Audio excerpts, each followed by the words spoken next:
Well, hello, everybody, and welcome back to the Safe and Sound Texas audio excursion. I have with me today my friend Brad, Final Rush Brad, that is. Hello, How you everybody. doing, Brad? There you Hey go. there. Good to catch you. Happy 2025. You too, buddy. Yeah. Well, we spent some time the last Friday of 2024 together to get some shootouts done while Brad was in town, and a good number of the actual ones in this shootout of let's see, 6 different LPs of Led Zeppelin III were provided by Brad. So everybody knows Led Zeppelin III. You know the way this cover is and how you can actually turn the dial, so to speak. And Atlantic, this is a U.S. version, the George Piros that I have, and you had a Piros, I think, as well. Did. This is one of Brad's favorite records, to say the Yeah, least. if you have 6 different copies, it's a little bit of an obsession, maybe. So, Yeah, and there goes Led Zeppelin 3. Hey, that's okay. Uh, so I'd say that you've searched far and wide for a while for some of these, and so why don't you any particular ones that you want to talk about? We've got the OG Plum from the UK, a -5. mhm. We've got the George Piros SRC press. We had a German OG original. We had a German reissue. We had the US Jimmy Page remastering. And then we had the Classic Records 33 Bernie Grunman. So Yeah. quite a suite. So of those, which were the hardest to find? Which were the ones that left you lighter in your wallet? What's your history with these? Yeah, it's a good question. I started out with the Jimmy Page, when I got back into vinyl in the early 2010s, that came out 2014. It was kind of low-hanging fruit, so I got that one first. And then kind of acquired some of the others, in later years. I think the 2 German ones were pretty easy gets. I think maybe even you found one on one of your Europe trips, if I remember Hmm. correctly, one of those, and I So can't remember which. Um, and I found the other one in Japan, interestingly enough. And then I found the U.S. George Piros kind of again in later years. I can't remember where. Those aren't too really hard to find, although finding one with George Piros on both sides, the ATGP on both sides of the dead wax, is a little bit tougher. So that's an important point. And then probably the most recent was the UK Plum, which I acquired last summer, actually from a friend of mine that in Japan, that you can acquire records from. Great guy. Um, and found that. And then most recently, the Classic Records was at the Austin Record Show last year yeah. that we attended. And certainly the UK Plum and the Classic were definitely the on the higher end. But sometimes you get what you pay for. So Oh yeah. yeah, Well, yeah, I know the guy you bought the Classic from. He's a guy I bought a lot of records from at shows. Lives here in the area. And he usually will give you a pretty good deal on records, which is nice. And so that was good. And the other thing is when you're buying from somebody you know and trust, when you're at a show, it's a little bit of a crapshoot. Of course, these guys come from wherever they come from, and gals, But this gent I knew from very frequently had bought from him at various shows because he always had good stuff. He always had good stuff. So that's a good story. And yeah, the yeah. I mean, plum is and it was sought after. Yeah, yeah, and that Classic. I mean, it was in immaculate condition. He definitely takes care of his stuff, and from the jacket to the record itself is perfect. yeah, yeah. So for me, Led Zeppelin III is not my favorite Led Zeppelin album. To be honest with you, it was almost like two was kind of so what can I say, right? Two was so two. The three kind of, I don't want to say let me down, but it was just so different, right? In Mhm. so many different ways. And by the time I really started to listen to it, four came out, and it's, Mhm. so it kind of got wedged in there because really I think what Immigrant Song was, I think, the only single they really pulled off of that I can recall. And as it went through and of course they were white hot, in terms of being a band, being on the radio, and the popularity. So I'm sure they were being nudged very nicely toward getting releases out there as quick as they could. Yeah, That's I mean, the way it to me, goes. it's an interesting story because most of Led Zeppelin II they recorded while touring, and which presents its own challenges. But when they went to do three, they kind of hold up, and I have no I probably butcher how to say it. It's Brun Y hour or something like that. I don't know how to say it, but Where it it's was just a done, yeah. small. Yeah, it's a little cabin in Wales that there's no electricity. No plumbing apparently, and Jimmy Page and Robert Plant went out there and just by definition, it's got to be all acoustic. So that's kind of what they had as they were coming up with different songs and stuff. And it was it no surprise that so much of this record is acoustic and kind of blues based. And I think that's what actually attracted me a little bit after two is just how different it is than what they did on one and two. So I do kind of like that blues rock type stuff, and you know, being a drummer myself, as you are also, and thinking about John Bonham and the way he plays on this, it just the guy could play in the phone book. It didn't matter if he was playing a aggressive rocking song like Immigrant Song or Since I've Been Loving You. That's just slow burn blues song, but he's got that groove that you just can't deny. It's just amazing playing. Yeah. Yeah, and I guess for me, the pure rock part of Zeppelin is really my sweet spot, So it's but that's good. You tailor to different, people's tastes.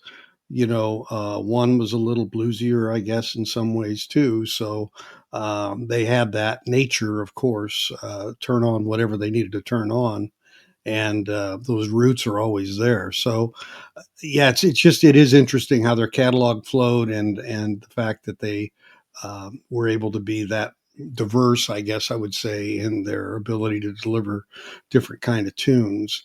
And this one, as far as a recording goes, is a little bit different, I guess I would say. And some of the, even song to song, some of the songs to me even were the way they were recorded seemed a bit different across the different songs that I've heard on there before. It was obvious to me that Immigrant Song was made to be a 45. It was made to be hot. It was made to be, because I've got the 45 of it and played it since you were here, and Mhm. it's very aggressive, very aggressive, It and is. it's I think yeah, they recorded it at 3 different recording studios, which, so that mm, makes sense that, it's a little uneven maybe from that standpoint. sure, Uh, maybe, yeah, right, could yeah. be. Mhm. Now, was that the one that had something on the flip side that was different? Is that the Led Zeppelin single that had a song that wasn't on an LP? I'm just Yeah, trying to I think that remember. was, "Hey, Hey, What Can I Do?" Yeah, that's on. Okay, that Which is was never on any of the albums. It was only right. a single, great Yeah. song. Okay. Yeah. Yeah. Yeah, it is. Yeah. So there you go. So a lot of little ditties about this album. Mhm. So yeah. So let's kind of talk about what we found as a whole, and a couple of things. We always talk about volume matching is very important when we do these, and this one probably exacerbated that point more than usual. We'll talk about why and where. Definitely. We had a few that kind of fell out in a way that they really just weren't up to it, and they fell out pretty quick, and that happens as well. And then with the ones that made the final cuts, so to speak, no pun intended, they they kind of had stylistic uniqueness in their own ways that made them potentially preferential based on certain characteristics that one might like compared to other characteristics. So it's a lot to offer for whomever wants to have it and to make discerning decisions. And sometimes you say, "Is there a clear winner?" Well, that's a matter of sometimes these numbers throw out a clear winner at you, but also the way it strikes you, and when you have those to compare. It's like a lot of them when they stand alone, they go, "Oh, that sounds pretty good." You go, Yep. that's not. And then you put on another one, and you go, what happened? Where I didn't realize that one was missing XYZ, or this one is promoting XYZ, or I never really had that distinction. Well, Uh, especially the way that you're able to do it with your system, right? With two identical basically turntables yeah, and cartridges, and where you can just flip back and forth on the yeah. fly. Now we can literally sit with a remote and sit in the spot and not even have to move. Now, used to have to Yeah, get up and hit a switch. Now we can just sit back and it's I mean, that's the holy grail to me as far as how to really compare two different pressings of a record. You can pick up the subtle nuances instantaneously, really. yeah. Yeah, and with my little meter that I have up here somewhere, it was one of these was like 3.2 dB higher. It was just smoking higher. Mhm. And you really had to bring those all to parity to be able to judge them. At that level, at that common level. But and you can be fooled by volume. Absolutely. That's the thing. You can be bigger is better kind of a thing. It just kind of like, and so sometimes when you have that at that level, but then when you bring up the other one to where that one is, you may find that there's really more energy in the lower volume one, but you weren't picking it up because it was laying low, kind of under the radar, so to speak. So you Yeah, gotta do that. I think this is one of those examples of two different important points. One is the importance of volume matching, as you discussed, and then also, you know, individual systems, your own ears, your own, you know, gear that you have, and your listening preferences as far as what you might prefer. Um, that's really this is going to be a great example at the end where there's not really a clear winner. It really depends on what you like, and again, your system, your gear, your Yeah, ears, etc., your mood, yeah, all of that. yeah. Right. Yeah. And the one other thing I want to mention about Led Zeppelin records is sometimes it's hard to find ones that haven't been well loved or haven't been played a bit. We know that's especially true when you look at the RLs of Led Zeppelin II, of course, but it's true in a lot. It's true in other ways as well.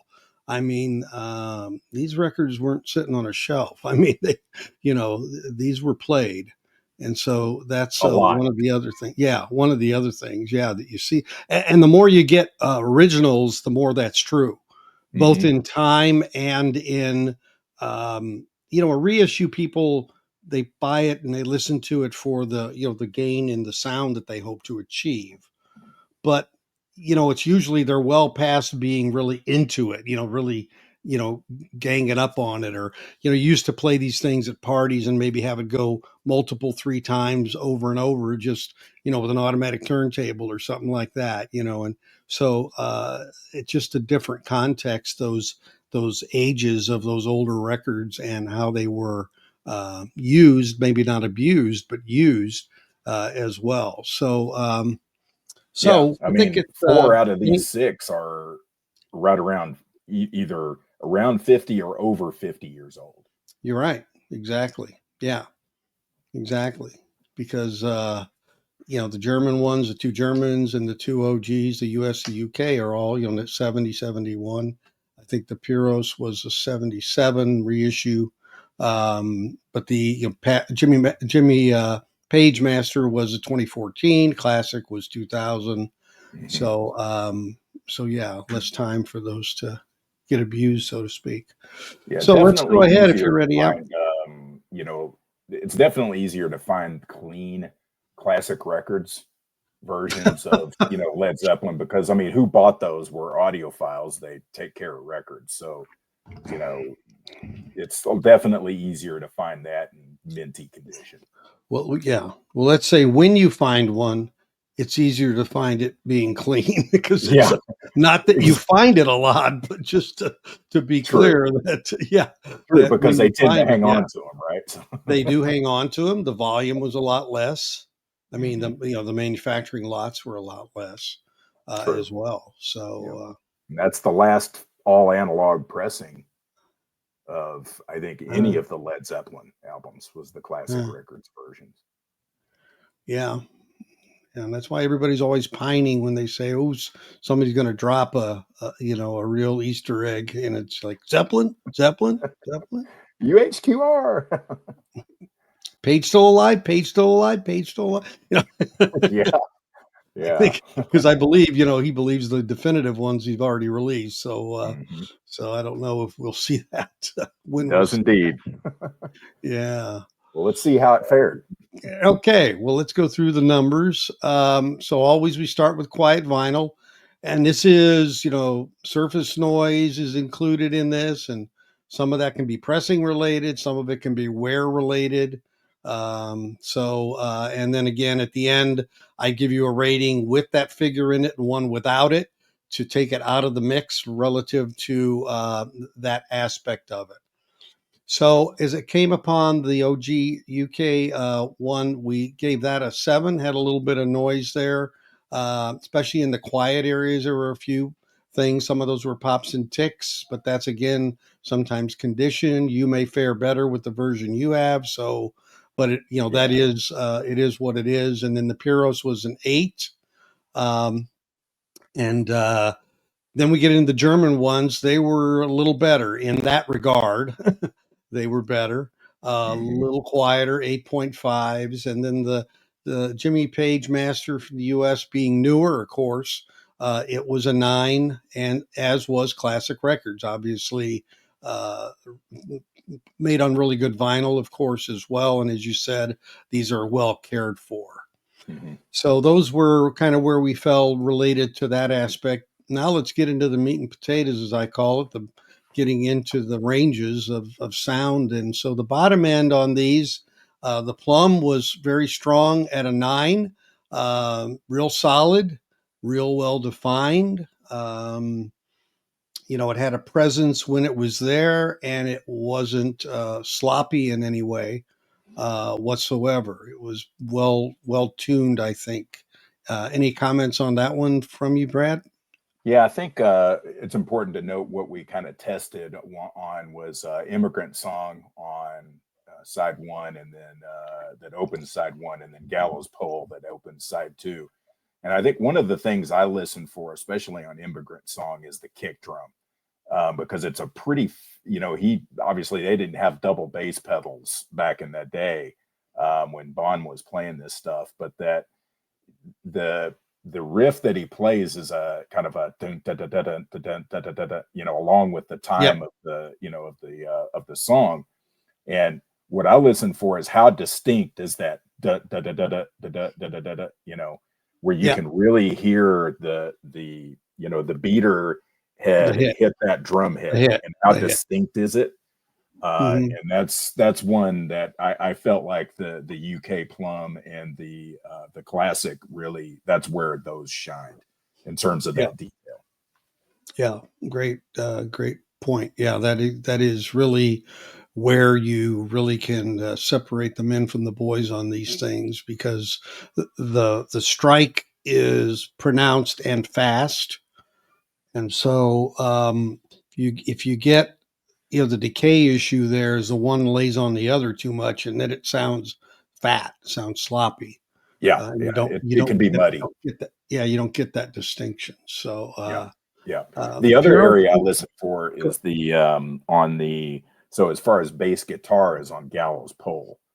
So, Mhm. starts out, acoustic, and, Robert Plant starts singing, but then John Paul Jones comes in, later, and it's how distinct and strong is that bass riff that he plays along with that, in terms of the instrument separation and really being able to hear that distinctly. That's another area that I listen for. Right.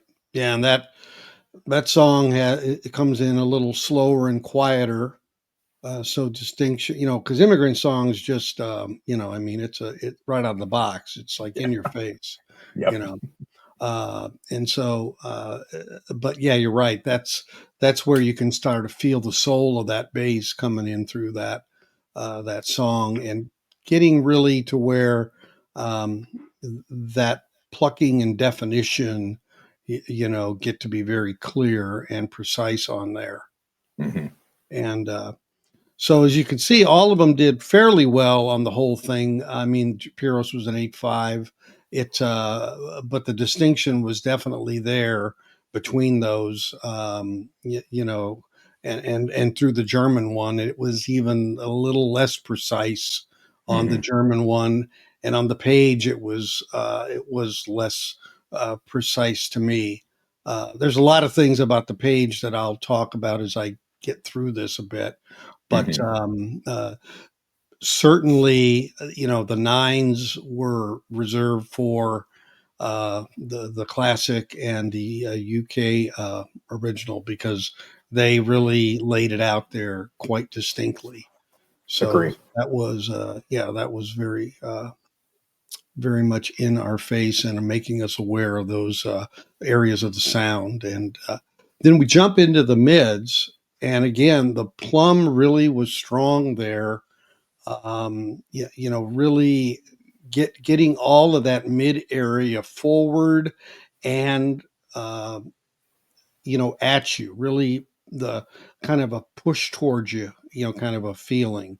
Energy. You could feel the energy towards you, especially, of course, in Immigrant Song. And then the other track, it was more kind of building. It kind of came Hmm. in, later in the track, but definitely there was even more distinction. I'd say with the mids here because that was kind of the meat of the sound, and that energy level really was much more pronounced in the UK plum than it was Yeah. in the others. Yeah, for sure. I mean, if you like Robert Plant's vocals, that's the one to have for sure because it's very, very distinct, very clear, kind of forward in the presentation. Um, that was really one of the more distinguishing factors to me for the UK Plum in particular, and really stuck out. Yeah, yeah, it did, and then the guitars are in the mid range usually, and they were well placed and well isolated and defined to where you could really get a good grasp of the playing that was going on in that sound range, and it Hmm. didn't do it at the expense of the vocals, and and the vocals didn't do it at the expense of the guitars. They both had a definition within that mid range, Yeah, which is well balanced. important. Yeah, because you get a song like an immigrant song, and it can get messy really fast. Hmm. That can really get there, and we see here, the sevens here in the German. That's what started happening. Yeah, It got yeah, messy. It got it really got messy. very messy. Yeah, It was just a muddy mess, and I mean, we sort of did this, by the way, sort of tournament style, if you will. yeah, And it was readily apparent going back and forth between, either of the German copies and, let's say the George Piros. I can't remember which one we put head to head with that, either of those. But in any case, it was very easy to hear a difference between the two. hmm One, the mid range was, more clear and distinct, and the other was just a muddy mess, frankly. hmm yeah. So the German pressings really, this is where they started to fall out a bit Hmm. of it, and The Jimmy Page held its own. I wouldn't call it a muddy mess, but I wouldn't call it Clarity Central either. Um, the Puros bested it, I think. It seemed to be much more well defined, but the Page one did not. It didn't lose it to get all. It didn't unthread everything. Kind of. It kind of held it together to a point, Hmm. but it wasn't. You could. The vocals and the instrumentation in the mid range started to compete with each other to a point of losing some distinctiveness to them, and to its detriment at that point. Yeah, Um, I agree, and I think everybody knows those are cut from digital files. they're I think digital. Yep. 9624 high res digital files. Right. And one of the benefits of your system is being able to do things blinded. Yeah. And a lot of people argue, "Gosh, I can hear the digital," or some people say, "No, you can't." Well, we could hear it. I mean, there's something that's hard to put your finger on, but it's sort of that digital sheen, if you will. And just I would say an overall comment on the Jimmy Page is just it sounded different overall than any of the Hmm. others. I mean, it to the point where you kind of ask the question, was this actually remixed even? Yeah, you Because it said that quite a few times. because it just sounded so much different. Now I'm not saying bad, but just different. Yeah. And so, and that's the thing. Some people may really prefer the 2014 mix of this, or not mix, but the pressing of this. And Yeah. I think amongst all of the 2014 Jimmy Page remasters, the Led Zeppelin III is generally thought of as one of the better Mm, out of the whole group. yeah. And you can't argue with the fact that it's still readily available. I mean, you can go down to probably Target and get one today, or get it off of Amazon or whatever, and it's, I don't know, 30 bucks, something like that. Yeah. It's hard to argue, and it's a you know it's decent. It's a Yeah. pressing that's readily available, and clean, and no clicks and pops and the whole thing. So Right. And yeah. again, it's kind of like, again, standing alone, it would sound the way it sounds, right? I mean, it's, Yep. when you start, until you, it's kind of like food until you taste something, back to back and you go, okay, okay, wait a second. Yeah, Something's it's in this true. one that's not in this one. Yeah, yeah, Um, it's a it, good analogy. yeah, and whether you like paprika or you don't or whatever, it's just the way it is. But it Mhm. definitely it set itself apart a bit by the way it sounds. Agree. It is it almost is like it was deconstructed and constructed, reconstructed a bit. It's Yeah, almost it's a good has way to that. put it. Yeah, and that's yeah, it's a little bit. It just, again, until you compare it, you just don't make that correlation. But it is there, and it was omnipresent, I guess, across the board when it came to the Jimmy Page. Really, Agree. uh, and then the classic records was very strong. The thing about the classic records, and we're going to get to this as a whole, but just a certain kind of smoothness to it, I guess I'll call it. It Hmm. has distinction and smoothness. There's areas where it isn't quite as raw, I guess I would call it, maybe, as the UK. And so, but man, it's a pleasant listen. Oh yeah, it's a very pleasant listen. Agree. So yeah, so I mean it. Um, yeah, it's just, I was thinking of some of these things. You talk about differences, and I was thinking of that old ad, you know, parquet butter, just like, you know, Dating you know, ourselves a little bit, right? right, right, yeah, exactly, yeah. But it's like something is smooth, a little smoother, maybe, or a little bit, And so we're gonna get to this thing about, hey, how do you like it? What's going to satisfy your itch when it comes to this Led Zeppelin record? Yeah. And How do you like to listen and yeah, what you and prefer? It really comes down to yeah, that. and we fall right into it here by going to treble. Yes.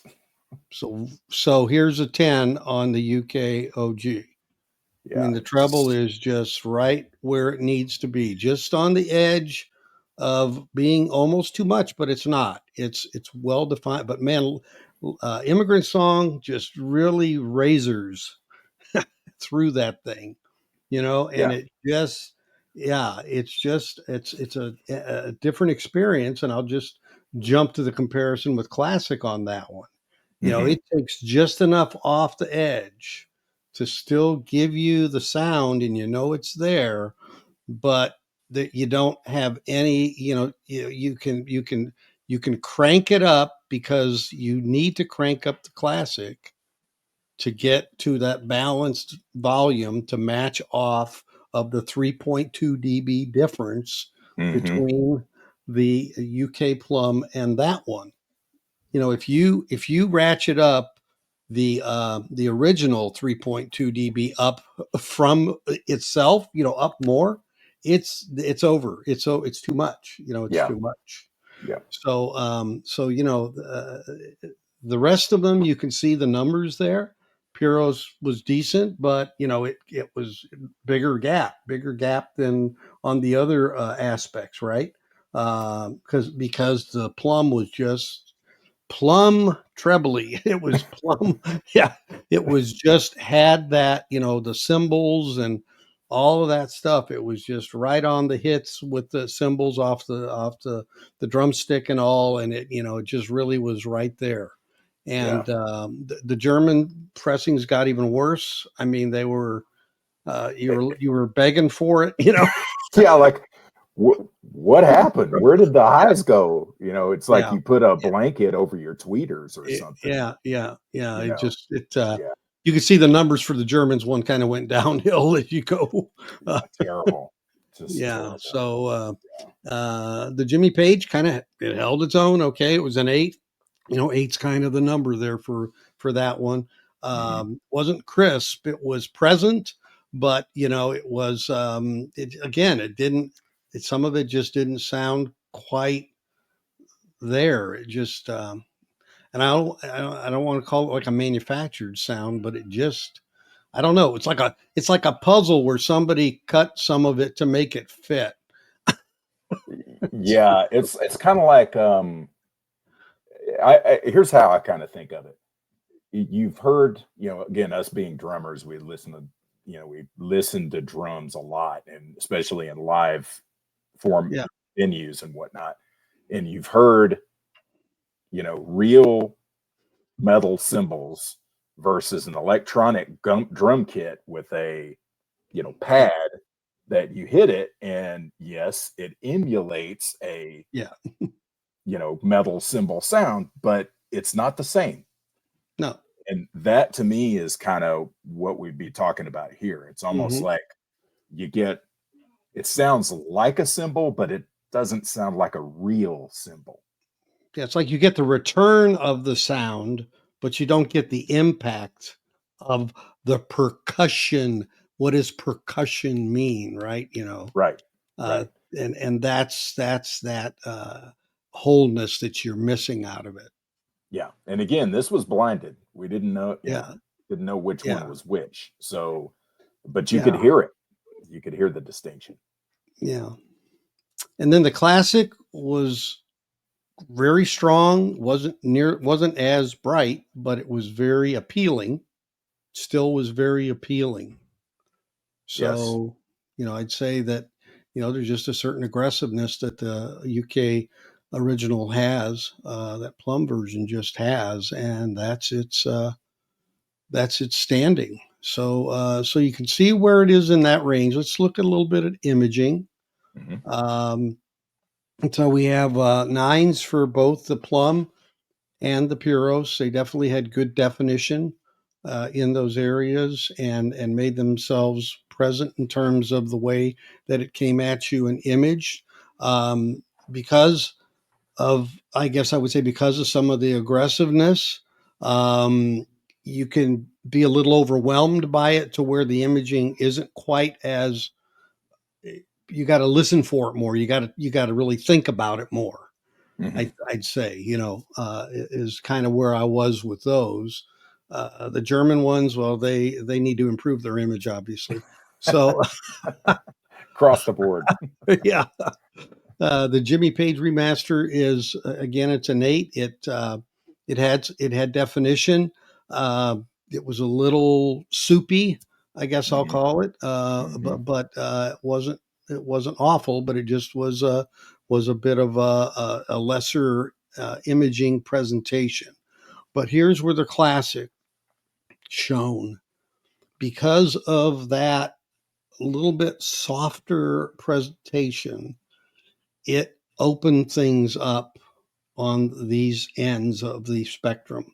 That's where, really the it really came to shine, is here, because you were able to, and even when you raised the volume to get it up there, it held that definition and that imaging state. If you did the same on the U.S. and the U.K. plum, they, because they were louder, they, you're trying to find it a little more. But here it just kind of presented it on a platter to you, kind of a feeling. Yeah, I think definitely all different volume levels, whether you're playing it low or you crank up the classic records, it just holds together. Yeah. In terms of the sound stage, the instrument separation, the depth, the detail, it's all there. It just, this is the one that just begs to be cranked, Yeah. because you can just keep going up and it doesn't just blow your socks off. It's Yeah. just a nice balanced presentation where you hear everything, all the things you should hear and nothing you don't. Yeah. Yeah, exactly. And the voices right there alongside, they're the same. I mean, it's just same kind of context, same kind of result. Yeah. They really fell in line in the same area of being able to delineate the vocals clearly on, the definitely on the two OGs from the US UK. Again, the Jimmy Page was decent, but again, a little in a soup kind of a thing, and it was Hmm. just didn't quite have a standout in that area where you really would have wanted it, which in some ways, is a little ironic if you think about it. But maybe the guitars were more important. I don't know, but anyway. So, No but bias but there. nobody's in there. But then the classic records, it again, it just fed that, it's that smooth ability to give you just a really well-rounded presentation of the music. Yep. It got, yeah, it's just like what you say. Okay, which one of these are you going to sit down and, which one are you going to pull to play, right? Pull to play. Hmm. And I'd say that, in my younger years, the plum probably would have been more my pull, but now these days I probably would pull the classic records. Uh, Same here. That was yeah, my conclusion. Not to jump ahead, but that's yeah. Well, that's kind of that's where I where it's landed at. too. But again, this is what we're saying is it depends on what you like, Yeah, very exactly. much. You know. Yeah, yeah, yeah. And I would tell you, it's kind of like if that kind of top end and aggressiveness tends to be a problem to you, or you have a cartridge that's a little bit bright, you probably don't want the plum. Agree. Yep. That's probably the bottom line there. Hmm. Um, that you Yep. can, and if you can't afford a classic, then the Puros will get you through because it's pretty balanced It's solid. overall, and it's reasonable to get price wise, right? So Yeah. Yeah. relative, It is. yeah. So Maybe so hard to find a clean one, as we said, but yeah, right. That's the thing. And then, I mean, like I said, on its own, standing alone, the Jimmy Page, I'm sure, but where we listen to it in the middle of all this cross traffic of comparing, so some of its characteristics kind of stood out. Uh, to us from that regard. So Agree. yeah, and it, for me, it's kind of like you said, it almost sounded remixed, but yeah, it just, there just were aspects of it that just, it was like the math quite didn't compute, almost kind of a thing, you know. Yeah. It was like somebody went in the digital and changed a few ones and zeros somewhere. It's like almost, I feel like, in the background, just to say, is Yeah. anybody listening? Is they going to catch this? Got a little jumbled up there. Yeah. So, our overall ratings, you can see there with the averages with all of the factors in it, and the no quiet takes out the vinyl quietness aspect and purely focuses on the rest, the sound, and you'll see basically you take that out on the UK and you're at 9.3, and it's classics 9.4 if you take it out, so or 9.3 with the noise. So they're pretty close there. Again, what copy you get, or how clean it is or whatever, that's going to be different, depending on the condition and that type of thing. But I think the top one and the bottom one are the ones that we would say those are the standouts, with the Puros really being a really strong, I say runner up, or and definitely one that for the money, I'd say you can't really go wrong. Agree. Yeah, and So I could say the 2014, the Jimmy Page, it's readily available. It's not bad. It's not horrible, but it is different. But like you yeah, said, if that's the only one you had and you couldn't compare it with any of the others, you'd say, this sounds pretty good. yeah, yep, it is. So that's So what we found after all those plays. yeah, and I wanted to mention, if you probe the Hoffman forums, there's another pressing that's fairly highly touted, which is a Canadian red label, that apparently was done kind of in the early. These are early pressings in Canada, on Atlantic, and it with the red label, and there are several folks that speak pretty highly of that. I'd be curious, maybe if somebody has one of those.